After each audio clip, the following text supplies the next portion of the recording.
حضور صلی اللہ علیہ وسلم فرما رہے ہیں کہ میں جو سب سے آخر میں جہنم سے نکلے گا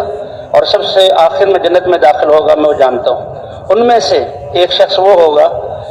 کہ اللہ تعالیٰ اس کے ایمان کی وجہ سے جہنم سے باہر نکالیں گے، تو کہے گا الحمدللہ،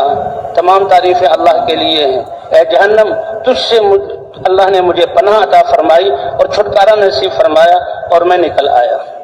اور وہ سمجھے گا کہ کائنات کا سب سے خوش قسمت انسان میں ہوں، لیکن اس کا چہرہ آگ کی طرف ہوگا، وہ آگ کی تپش کو محسوس کرے گا جہنم سے باہر، اور اس میں اس کو تکلیف ہوگی، تو اللہ سے دعا کرے گا اے اللہ اس چہرے کو میرے جہنم سے پھیر دے، تاکہ یہ دیکھ کر اور اس کی جو گرمی سے مجھے تکلیف ہو رہی، اللہ اس کا چہرہ پھیر دیں گے، تو چہرہ جو پھرے گا جنت کی طرف۔ ایک اور روایت میں آتا ہے اس کے لیے ایک درخت سامنے لایا جائے گا، اور وہ درخت کو دیکھے گا تو تمنا کرے گا کاش میں اس کی سائے میں چلا جاؤں،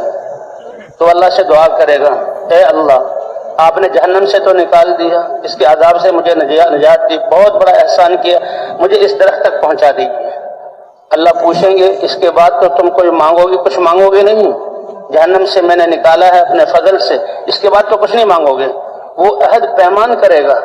اور کہے گا کہ میں نہیں سوال کروں گا اس کے بعد۔ اللہ تعالیٰ اس درخت کے سائے کے نیچے پہنچا دیں گے۔ اب جب اس درخت کے سائے میں آئے گا اور وہاں ایک چشمہ ہوگا، اس سے پانی پیے گا، اور پانی پی کر اس کو مزہ آئے گا، تو اس کو احساس ہوگا کہ میں نے تو اللہ سے وعدہ کیا ہے کہ میں کچھ نہیں مانگوں گا۔ کافی عرصہ وہ خاموش رہے گا، لیکن خاموش رہنے کے بعد اس کو اس سے آگے اس سے بھی ایک خوبصورت درخت نظر آئے گا، اور وہ اس درخت کو دیکھ کر پھر اللہ کو پتہ ہے کہ میرے بندے نے مجھ سے مانگنا ہے، جس چیز سے اس کو صبر نہیں، کیسے نہیں مانگے گا، حالانکہ مجھ سے وعدہ کیا ہے، اللہ کو پتہ ہے۔ اس درخت کو دیکھ کر بہت عرصے کے بعد، کیونکہ وعدہ کیا تھا نہیں مانگوں گا، پھر یہ مانگے گا۔ اللہ تعالیٰ نے فرمائیں گے تم نے کہا نہیں تھا میں نہیں مانگوں، اے اللہ بس یہ ایک تمنا اور ہے، اس کو پورا کر دیں، تو پھر اللہ اپنے فضل سے کہیں گے تم کتنے وعدوں کو بھول جانے والے ہو، ابھی وعدہ کیا تھا بھول گئے، اب مانگ رہے، چلو میں تمہارے عذر کو قبول کرتا ہوں کہ تم نے وعدہ خلافی کی اس درخت کے نیچے۔ اب اس درخت کے سایہ، اس کا حسن، خوبصورتی، اس کے نیچے کا پانی پہلے سے بھی اچھا ہوگا، وہاں پہنچ کر اللہ کا شکر ادا کرے گا اور بہت عرصے خاموش رہے گا، اور یہ سارا نظام اللہ کی طرف سے چل رہا ہے، اور اللہ کر رہے ہیں اس کے ایمان کی وجہ سے۔ حدیث میں حضور صلی اللہ علیہ وسلم فرما رہے ہیں کہ اللہ اس کے سامنے ایک تیسرا درخت ظاہر کریں گے جو جنت کے قریب ہوگا اور پچھلے درختوں سے اور زیادہ خوبصورت ہوگا۔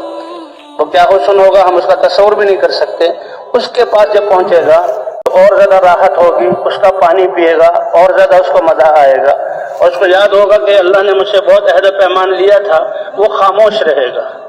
اللہ جانتے ہیں کہ یہ بندہ بے صبرہ ہے اور اس چیز سے اس کو صبر نہیں ہے، ضرور مانگے گا،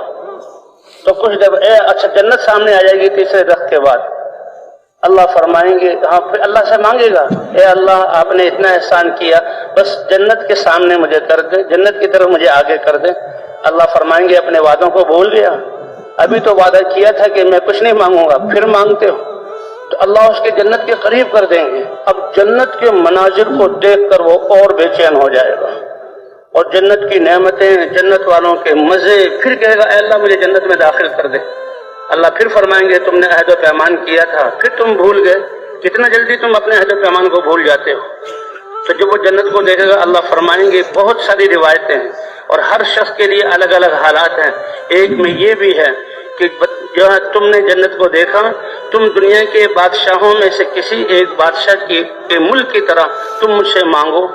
تو وہ تمنا کرے گا اور اپنے علم کے مطابق اللہ سے مانگے گا۔ جب مانگے گا اللہ فرمائیں گے کہ وہ ایک بادشاہ کی حکومت تو کیا، میں 5 حکومتوں کے برابر تمہیں جنت کی جگہ دیتا ہوں۔ اور پھر جب وہ دی جائے گی اللہ فرماتے ہیں وہ، اور ایک روایت میں اس کے 10 گنا، اور ایک روایت میں دنیا اور دنیا سے 10 گنا بڑی جنت دیتا ہوں اس ایمان کے بدلے میں جو تمہارے دل میں تھا، جس کو تم لے کر آئے ہو۔ تو یہ ایمان اتنی قیمتی دولت ہے۔ ایک روایت میں آتا ہے جب جنت کے داخل کیے جانے لگے گا تو اللہ فرمائیں گے میں 10 گنا بڑی جنت دے رہا ہوں، اور اس کے خیال میں ڈالا جائے گا جنت کھچا کھچ بھری ہوئی ہے، وہاں تو بہت زیادہ رش ہے، وہاں تو پاؤں رکھنے کی جگہ نہیں۔ اللہ فرمائیں گے 10 گنا، تو کیا کہے گا اے اللہ آپ رب العالمین ہوتے ہوئے اور الہ ہوتے ہوئے مجھ سے مذاق کر رہے ہیں، کہ جنت میں پاؤں رکھنے کی جگہ نہیں، اور آپ مجھ سے جہاں مجھے 10 گنا بڑی جنت، آپ تو رب العالمین ہے، کہ اس پر اللہ کے مناسب جو ہنسنا ہے وہ اللہ مسکرائیں گے اور ہنسیں گے، اور اس پر حضور صلی اللہ علیہ وسلم بھی مسکرائے، اور جن صحابی نے بیان کیا وہ بھی مسکرائے کہ اس بندے کی اس ایسے بات پر اللہ خوش ہوں گے اور دنیا سے 10 گنا بڑی جنت عطا فرما دیں گے۔